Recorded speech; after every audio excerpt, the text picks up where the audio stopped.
Então, isso tem a ver com essa questão assim como é que a graça está presente no Antigo Testamento. Isso, Então, perfeito. onde é que a gente pode enxergar essa graça de Deus no Antigo Testamento? Como eu havia dito, já no livro de Gênesis, Sim, ela você já falou aí aparece de Jó, com Noé. de Noé, né? Com Noé. Já Deus ali achou graça, no caso, Noé alcançou o favor do Senhor, que é a graça de Deus. Um outro aspecto que a gente às vezes não para pensar é em relação à lei. Quando a gente olha para a lei, muita gente vê a lei como um código rígido de um Deus que colocou muitas regras só para que o homem andasse naquela linha e caso ele não ande, Deus está ali só esperando o momento certo para puni-lo. Mas o objetivo da lei não é esse. Tem graça também envolvida na lei. Quando eu olho para a lei, eu percebo que a lei é uma forma de Deus proteger o homem dele mesmo. Isso é um cuidado de Deus. É Deus dispensando graça sobre o homem também. Porque se a gente olhar para a lei só como um mero código, uma mera norma que deve ser obedecido, fica algo muito sem amor, sem um sentimento envolvido. Mas Deus é tão bom. Quando ele dá a lei ao homem, tudo que Deus quer é que a sua justiça seja cumprida, porque Deus é justo, e disso a gente não pode fugir. Justiça e juízo são as bases do seu trono, mas a gente não pode esquecer que Deus é um Deus que também tem equilíbrio. E onde é que está o equilíbrio? É a graça chegando também justamente na lei. Não é porque Deus não está dizendo não assassine, não é só isso. É que Deus está querendo proteger a vida humana. Então, nos aspectos da lei, estão também envolvidos o aspecto da graça. Ela está também envolvida na lei. Interessante, né? Porque olhe os mandamentos que estão da lei, né? Os 10 mandamentos, Isso. que é a síntese da grande lei, né? Uhum. É, inclusive tem um pessoal que critica e diz que o problema da lei é porque ela é um código de proibição. É não, não, não, né? Quer dizer, não faça isso, não faça aquilo, não faça aquilo outro, né? Só que é justamente isso que você está dizendo. Não é um código rígido que está querendo testar o ser humano. Pelo contrário, ele está querendo protegê-lo. Porque quando ele diz assim, honra teu pai e a tua mãe, né? Qual é a proteção que ele está fazendo aí? É justamente para que não haja o descaso, o desrespeito, né? A banalização do relacionamento familiar. Já pensou se não há uma prescrição que exige a honra, que é uma virtude? Tudo isso visando a família. É, Quando ele diz não adulterarás, a fidelidade, né? fidelidade para proteger também os laços matrimoniais, Isso. proteger o lar, Como ficaria a questão de confiança se não houvesse, né? com certeza. Não teria como haver um relacionamento conjugal sem esse dispositivo da confiança. Então é isso mesmo que ele está dizendo, é a fidelidade, é a exigência da fidelidade, né? Verdade. E eu Aquele, vejo graça em tudo isso aí. aquele mandamento, o anterior a esse do honra teu pai, que é o quarto mandamento, e muita gente até entende ele errado, né? Até um grupo aí religioso que entende totalmente errado. É, ele diz, lembra do dia de descanso, porque 6 dias trabalharás e no sétimo dia descansarás. É a proteção da vida, da Com própria vida, certeza. porque ninguém pode trabalhar o tempo todo. Tem que haver um, uma interrupção nesse Um período de momento de trabalho repouso, para o momento de repouso, né? com certeza. Então, tudo isso, até na lei, eu vejo a manifestação da graça de Deus. Perfeito. Porque a gente fala dispensação da lei, então alguém entende. Então, se é a lei, é algo muito rígido. Embora, lá em João 1,17, João escreve e diz que a lei foi dada por meio de Moisés, mas a graça veio por meio de nosso Senhor Jesus Cristo. Hum, Mas, se você olhar bem, embora a lei veio por um legislador, que foi Moisés, e a graça por Jesus não são coisas antagônicas. Lei e graça não são antagônicas. São coisas que se entrelaçam também.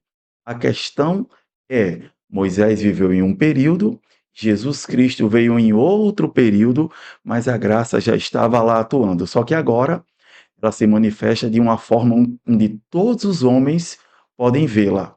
E como diz João, puderam até tocar nessa graça. Isso. Tocaram na palavra, na verdade, É. né? Podemos ver, podemos contemplar, podemos tocar nele. Nós tocamos na palavra. E a palavra é a E manifestação ele da diz assim, graça. porque a palavra porque a vida foi manifesta, Isso, né, em sintonia com a graça manifestada, né. também, com certeza. Então a graça, ela estava presente na lei, só não estava visível, ou a olho nu, digamos assim, a como ela está hoje, né, É nessa verdade. dispensação da graça. Agora eu lembrei ainda mais um ponto, faltando mais uma dispensação, que é a dispensação, a gente chama de abraâmica, né, ou Hum, patriarcal, ou seja, sim, que é do período dos patriarcas, né. Quando Deus chama Abraão, capítulo 12 de Gênesis, e diz: "Sai da tua terra, né, da tua parentela, para a terra que eu mostrarei", e tal.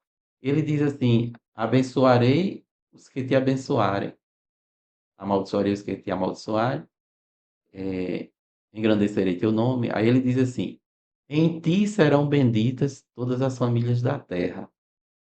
Quer dizer, a graça de Deus está aí. já tem um cuidado de Deus ali, um trabalhar de Deus ali também. Deus está atuando Está atuando graciosamente na vida de Abraão também. e apontando para esse momento em que a graça será manifestada, né. Como você tinha falado, veja que a gente só está falando aí em manifestações da graça no Antigo Testamento. Por quantas vezes Eu não diria manifestações, é, resquícios da graça, né. verdade. É, resquícios, Vislumbres. vislumbres, onde a graça ela vem aparecendo meio que de relance, mas atuando, ela Sim, está atuando. Não é manifestada ainda como quando Cristo, o Verbo se faz carne, ainda não com essa intensidade, mas ela já está atuando. O cuidado de Deus com Israel, a nação em que Deus muitas vezes chamou para o arrependimento, levantou profetas, anunciou a vontade de Deus, trouxe o povo para sua terra, colocou o povo na terra, entregou aquela terra para ele. Então, tudo isso é cuidado de Deus, é favor de Deus para um povo que não merecia.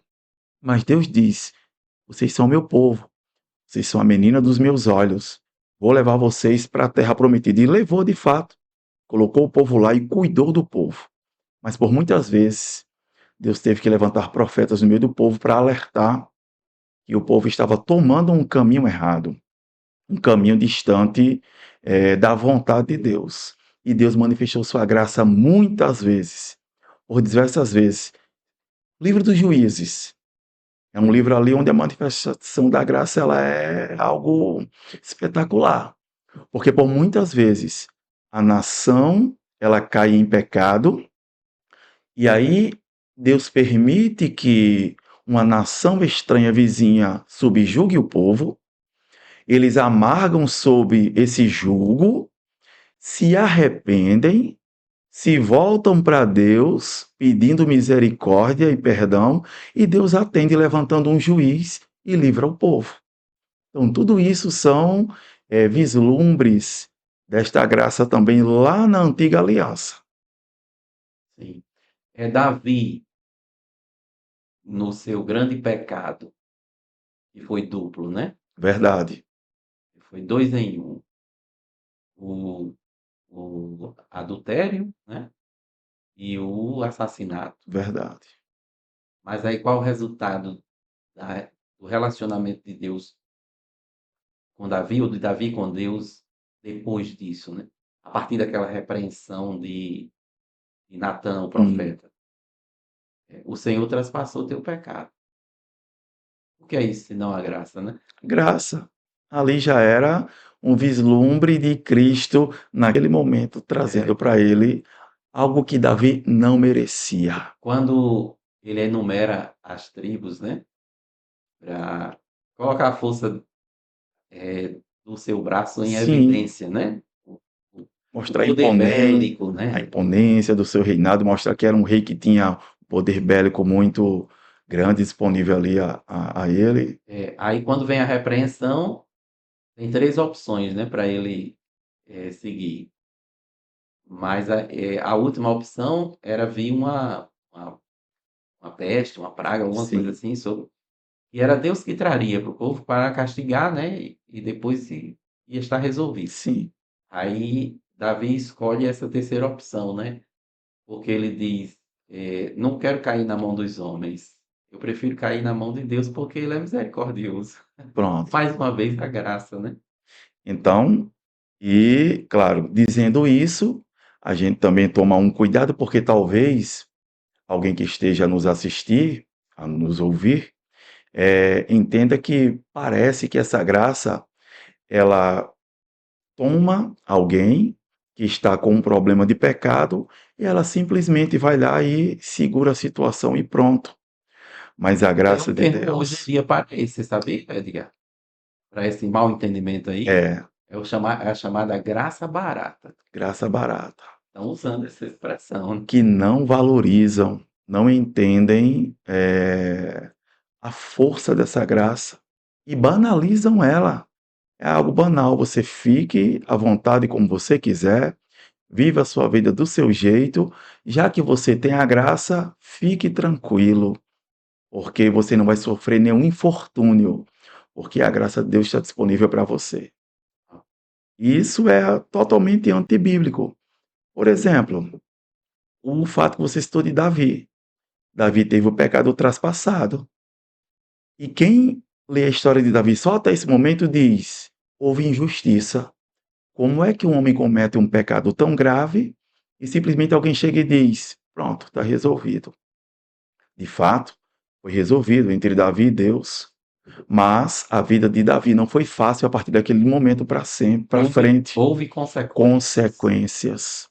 Então, há situações na vida do ser humano em que ele toma caminhos que, mesmo provando da graça de Deus, recebendo o perdão e sendo uma nova criatura, sendo regenerado, santificado, perdoado, todos aqueles aspectos da graça e aguardando a glorificação do corpo, ele ainda está sujeito a sofrer consequências terrenas e não eternas, mas consequências terrenas, porque em relação à sua eternidade, sua situação foi resolvida por meio da graça, mas terrenamente falando, ele ainda precisa de algumas coisas para serem resolvidas, quando isso envolve também a justiça terrena.